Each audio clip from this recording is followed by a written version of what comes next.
Selamat pagi, jumpa kembali dalam renungan harian GMI Ebenezer.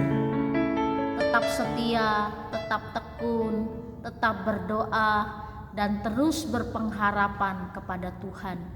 Itulah yang menjadi kekuatan bagi kita dalam masa penantian ini.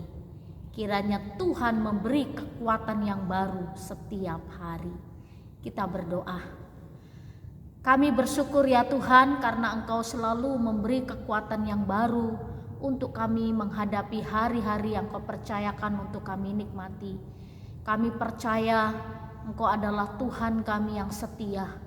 Kami juga ingin menjadi umat Tuhan yang setia. Di tengah-tengah kesetiaan kami terus ingin berpengharapan kepadamu. Dan kami percaya Tuhan, ketika kami memiliki pengharapan, kami akan memperoleh kekuatan dan penghiburan, dan juga setiap saat kami boleh merasakan pertolongan Tuhan. Berkatilah hidup dan iman percaya kami dalam masa-masa penantian kami menantikan kedatangan-Mu yang kedua, supaya kami terus bertekun dan kami tetap ada dalam rancangan Tuhan. Pagi ini kami akan bersama-sama merenungkan firman-Mu. Tuhan menolong kami. Firman-Mu ini memberi kekuatan kepada kami. Berfirmanlah ya Tuhan, di dalam dan demi Yesus Kristus kami berdoa dan mengucap syukur. Amin. Pagi ini kita bersama-sama merenungkan satu tema firman Tuhan. Tetaplah bertekun di dalam iman. Orang yang tekun, orang yang saleh, orang yang taat, orang yang demikianlah yang akan menikmati sukacita Tuhan dan memperoleh mahkota yang Tuhan janjikan. Bapak, Ibu, serta saudara-saudari, memang tidak mudah untuk tetap setia, tetap bertekun, membaca firman, dan tetap berdoa.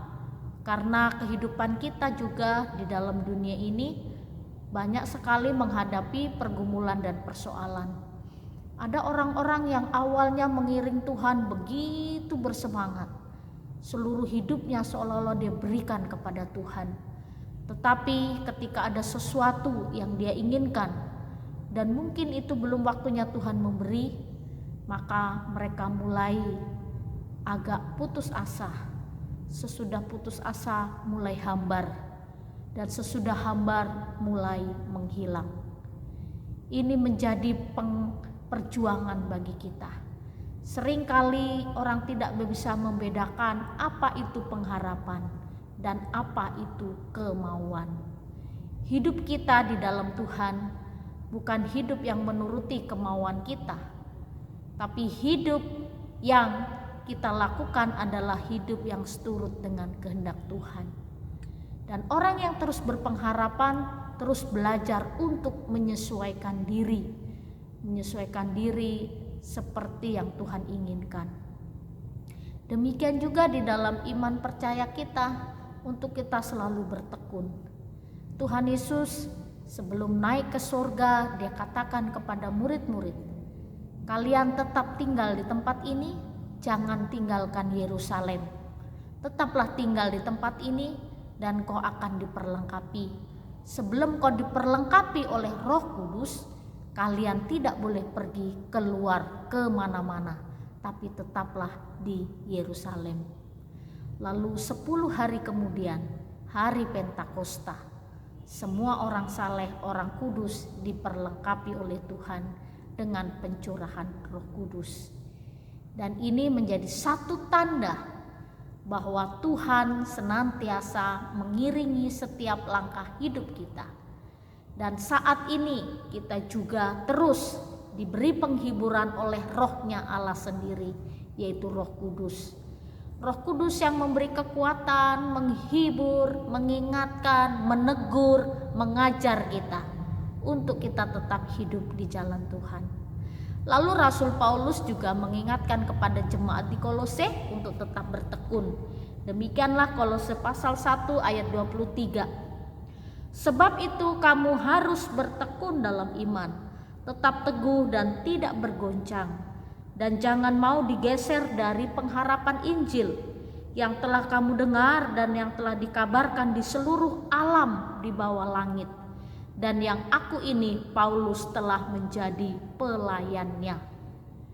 Jadi dalam pelayanannya, dalam kehidupannya, Paulus terus mengatakan tetap bertekun, setia kepada Tuhan. Nah, Bapak Ibu serta saudara-saudari, di berbagai keadaan, situasi, dan di berbagai zaman tentu tantangan iman itu berbeda-beda. Kalau gereja mula-mula, banyak orang Kristen dianiaya supaya tinggalkan imannya. Mungkin zaman sekarang tidak ada lagi orang yang dianiaya seperti gereja mula-mula yang dibakar hidup-hidup. Tetapi penganiayaan itu dengan cara yang berbeda. Lalu penganiayaan itu juga mungkin dengan satu perbedaan zaman. Zaman sekarang seringkali kita akan dibelokkan oleh orang-orang yang tidak bertanggung jawab dengan menyebarkan ajaran-ajaran sesat. Ada berbagai ajaran juga yang saat ini mungkin sedang booming, bahwa ada doa penyembuhan. Nah, ini juga muncul dari kalangan hamba Tuhan. Dia berdoa lalu setiap orang sakit apapun bisa sembuh. Lalu yang menjadi pertanyaan, apakah itu kesembuhan hanya di awal atau permanen? Nah, seringkali ketika orang dalam menghadapi pergumulan, persoalan, ingin memperoleh berkat Tuhan itu, kita minta langsung dapat. Nah, kita perlu hati-hati. Segala sesuatu kita perlu uji. Dan ketekunan inilah yang membuahkan hasil. Orang yang bertekun, orang yang tetap percaya, orang yang terus memiliki pengharapan akan tahan uji. Ajaran apapun dan juga segala hal yang terjadi, penganiayaan apapun yang terjadi, kalau kita tetap bertekun di dalam Tuhan, maka kita akan memperoleh kekuatan. Jadi Bapak Ibu serta saudara-saudari, saat ini kan kita dalam situasi penantian, menantikan Kristus datang yang kedua kali untuk menjadi hakim bagi kita semua. Lalu dalam penantian ini, satu hal yang bisa kita lakukan yaitu tetap bertekun, tetap berdoa, tetap membaca Alkitab, dan terus berpengharapan kepada Tuhan. Kapan Tuhan datang bukan urusan kita. Urusan kita adalah mempersiapkan diri dengan baik. Kalau kita sudah mempersiapkan diri dengan baik, tidak ada kekhawatiran, ketakutan, kecemasan. Oleh karena itu, tetaplah bertekun dalam ibadahmu, baik ibadah secara online maupun tatap muka. Isilah hati dan pikiranmu dengan kebenaran firman Tuhan. Ada orang mengatakan, Bu Pendeta, setiap hari saya baca Alkitab dari Kejadian sampai Wahyu, saya sudah berapa kali, tapi kok rasanya kayaknya ya gitu-gitu aja, nggak ada sesuatu yang berbeda. Terus saya baca, ya yang sudah saya baca lama-lama hilang. Kok kayaknya sia-sia pembacaan firman Tuhan saya. Lalu Bapak Ibu ingatlah, ada seorang anak yang bawa keranjang ini kotor. Neneknya bilang, ayo cuci di sungai, bawa air itu dengan keranjang ke rumah ini. Lalu setiap hari dia lakukan, nggak bisa lah bawa air di keranjang, nggak bisa. Lalu sudah seminggu 2 minggu, lalu cucunya protes, Nek, nggak mungkin bisa, ini hal yang mustahil. Lalu nenek jelaskan, lihatlah ketika kamu ambil air, keranjang yang 2 minggu lalu nenek kasih itu keranjang yang kotor, sekarang jadi bersih keranjang ini. Lalu lihatlah di sekitar engkau lewat dari sungai ke rumah ini, semua tanaman tumbuh subur berbunga. Itulah firman Tuhan.